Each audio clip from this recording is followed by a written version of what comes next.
incredible Babul Giri. मलाई award भन्दा पनि ठुलो स्थान दिएको छ यहाँ। मैले जुन पाइसकेको छु, जीवनमा पहिलो पटक पाइसकेको छु, त्यो के हो थाहा छ?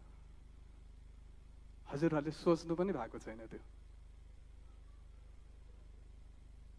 त्यो हो छोरा मान्छेले रुने ठाउँ।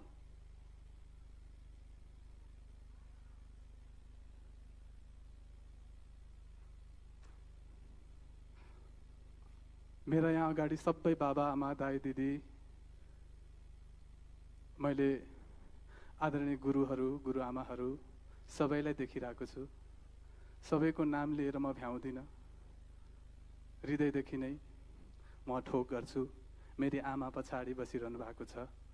आमा, हजुरलाई सर्वप्रथम म ठोक गरेँ।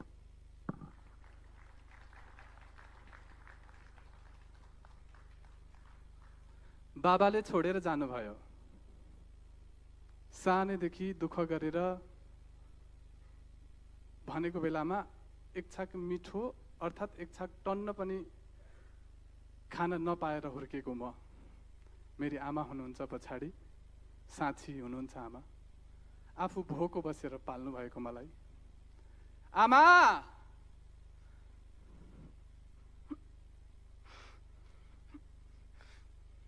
आज तपाईको छोरो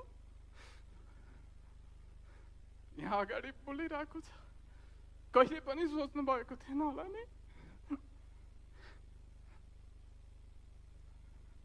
बाबाले छाडेर जानुभएको लगभग 1.5 वर्ष भयो।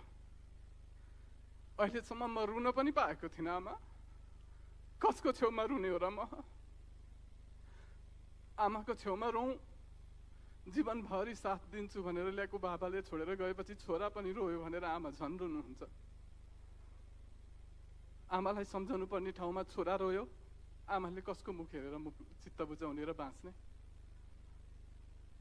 दिदीहरूको छेउमा रौँ, आफ्नो अभिभावक बाउ त गयो, एउटा हाम्रो सहारा भनेकै दाजुभाइ त हो।